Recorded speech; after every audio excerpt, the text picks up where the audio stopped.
keep it short, easy to read, easy to say, obviously. Make sure it's memorable, easy to remember, it's unique, make sure nobody else is using it. You should be able to do anything with the same brand name. Protect your brand name.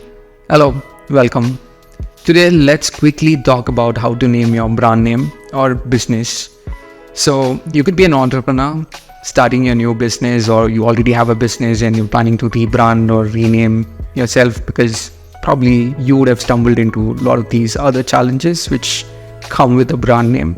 So let me quickly go through this recipe which we put together. We use it for coming up with great brand names to most of our clients. We've been helping with branding and technology for a lot of businesses and clients. And let's quickly talk about brand name for now, because I believe brand name is more important than your logo itself, because some of the biggest companies just use the font. It's just the name as a logo. For example, Sony, Nokia, a lot of examples are there. KFC, they do have mascots attached to the name, but if you look at it, some of the best logos are just the brand names, So even before you go to the logo, I would say getting a cool brand name is very important. For example, Google is just the name, just a bunch of colors added to it. Uber, Disney, Samsung, Canon, Tesla, yeah, they do have symbols attached to them, but yeah, they do have a unique,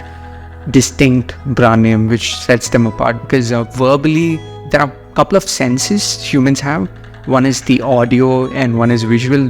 This is where we mostly engage with branding, audio, visual. So names are completely related with the audio. Okay, let me quickly go into the nuances of it. So first thing first, keep it short, keep it small, keep it simple, keep it short. If you can get one thing out of this entire video, I would say keep it short and simple. That's like the fundamental, that's like the fulcrum of this. So if you don't start with a short name, you will eventually become one. Examples: Coke, Coca-Cola, people call it Coke. And the Huffington Post, HuffPost, Pete's Super Submarine, it's actually Subway. So you can see this pattern happen in a lot of brands. Even Nike used to be called Blue Ribbon Sports, I guess. Don't quote me on that, but yeah. Eventually people make it shorter. KFC, Kentucky Fried Chicken, KFC. So if you don't start with a small name, eventually you'll become one. Example: Facebook, FB, Instagram, Insta. You see the pattern, right? It's a human behavior. People like shorter names. That's why some of those recent brand success, if you look at them, they either go with a very short name. If you are lucky to get a 3-letter word, yeah, you hit the jackpot. So yeah, number one, keep it short. Second one, easy to read. People should be able to read it easily. I guess that's self-explanatory. It can't get simpler than that, because you won't be there every time to be there and explain people. It's not Nike, it's Nike.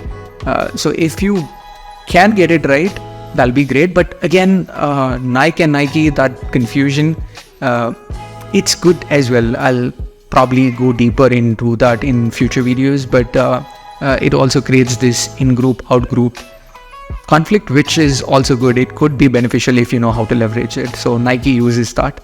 So there is a small confusion, but most people who are in the Nike universe, they understand, they call it Nike. But in English, you don't say Apple, it's Apple. So there is this small confusion. Most words which end with E, you don't use that E, you don't stress the E at least. But in Nike's case, you do. So yeah, so it has to be easy to read. It could be as simple as that. Just make sure people can read and pronounce it right, how you intend to say it. So that's number two. And easy to say, obviously. If it's easy to read, if it's short, most of this will kind of work by itself. But yeah, make sure, because at the end of the day, people are gonna say it. So you'll be saying your brand name all the time. So make sure it's something easy to say. Don't keep it very complex, so it's very hard to say every time. So make sure it's easy to say. Make sure it's memorable, easy to remember. A simple trick I use is you tell a couple of brand names to people You don't create one brand name. Every time you create a brand name, you come up with a bunch of names, come up with at least 10. So come up with these 10 names, go tell it to maybe 10, 20 people in your focus group. It'll be great if you choose your right target audience and go tell them these names. And once you tell these names, ask them which one they like and give a score to it. If 10 people like it, give it 10 points. Every time a person says they like something, give it 1 point. And create an aggregate, figure out which one people like the most, which one people like the least. Forget it. And after weeks time, give them a call back and ask them which one do they remember. Sometimes they will remember names which they didn't like in the first place. Doesn't matter, the whole point is that liking could happen eventually. For example, Google. Nobody would have liked that name when people said it, because it's very alien. It's not something you heard before. It's not similar to any existing names. So people would have obviously had that kind of a neophobia, fear of something new. People have that. It's a psychological thing. People also have this concept of neophilia, which is the love for new. So people might get excited and eventually that will kick in. But the thing is, ask them which they remember. Eventually you can create an aggregate score of both.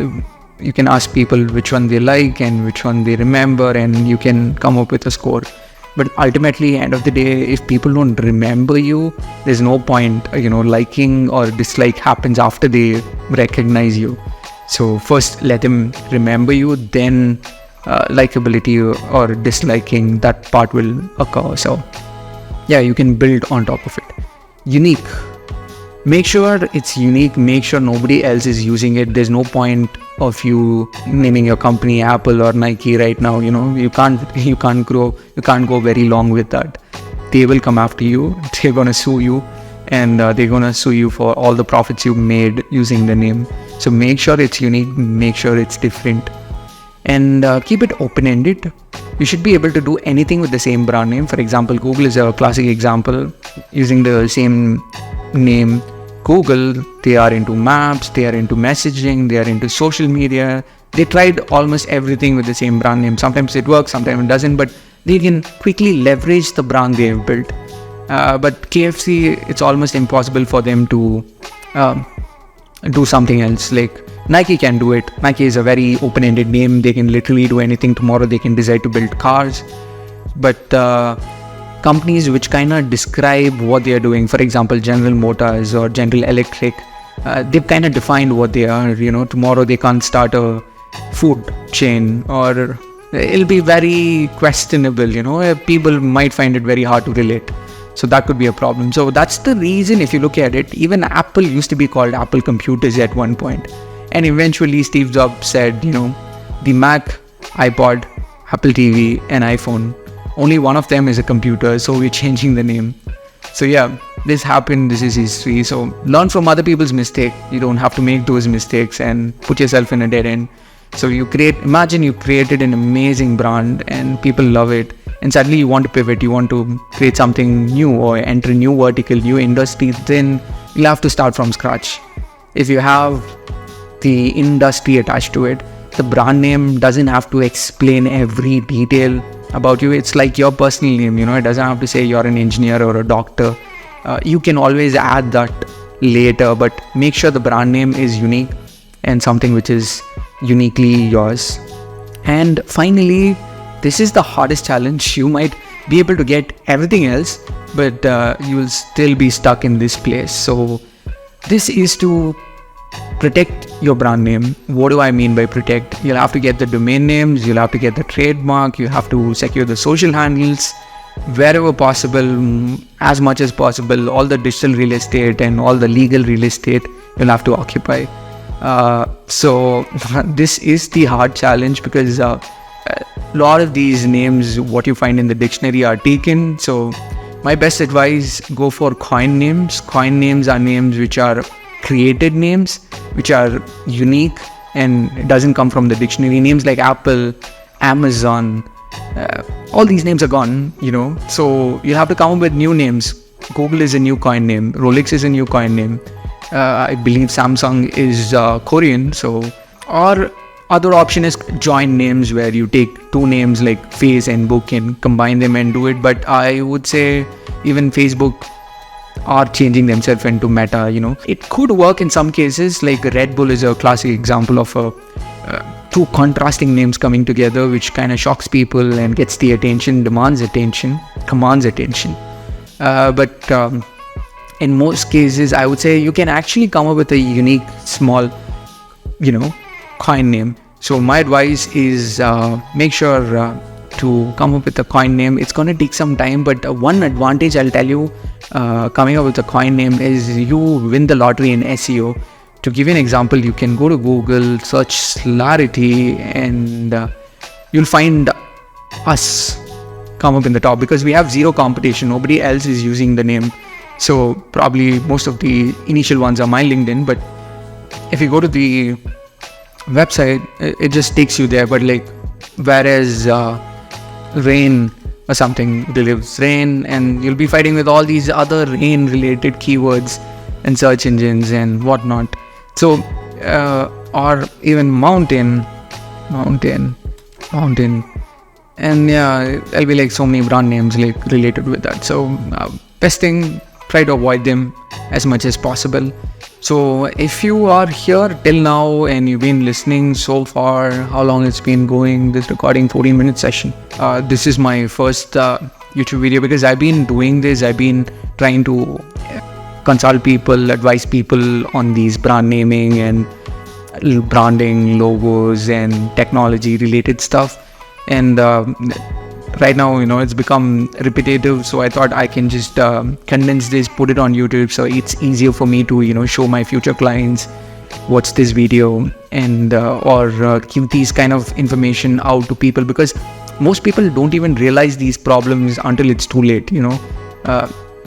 Because the point is some of these people come to me for rebranding, where they already have a successful business, everything is going great, but now they're stuck with the name, because they've kind of used some kind of industry in the name itself. Now they want to pivot and they're stuck, or they're spending lots of money in SEO, but still they can't capture Google's attention. We spend $0 on SEO, but if you go Google Slarity, will come up number one. Most of the links are very related links, but a lot of people with bigger presence than us. We have a fairly new startup, like we've been 10 years old, but if you look at companies who've been there for 50-60 years, but they have a lot of employees and they have a lot of budgets for SEO, they're spending a lot, but still they don't rank up, because they put themselves in the crowded space. It's like your face.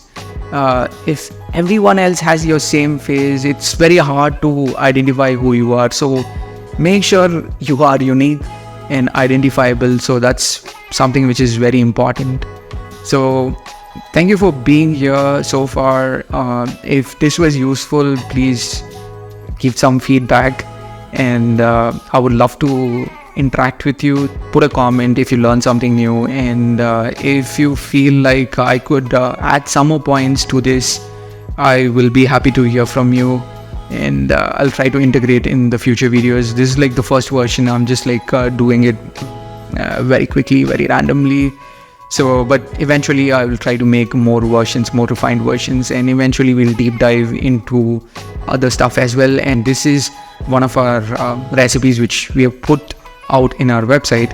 Maybe you can go to slarity.com, and if you scroll down to this segment, you will find it here, the art and science of branding. Again, logos are there, few more other things are there, but eventually I'll go into that. And next video is going to be on how to create a logo that can last forever, the follow-up series, and this is like a very crude version. Eventually we'll come up with the more refined and better versions in the future. So I'll see you next time.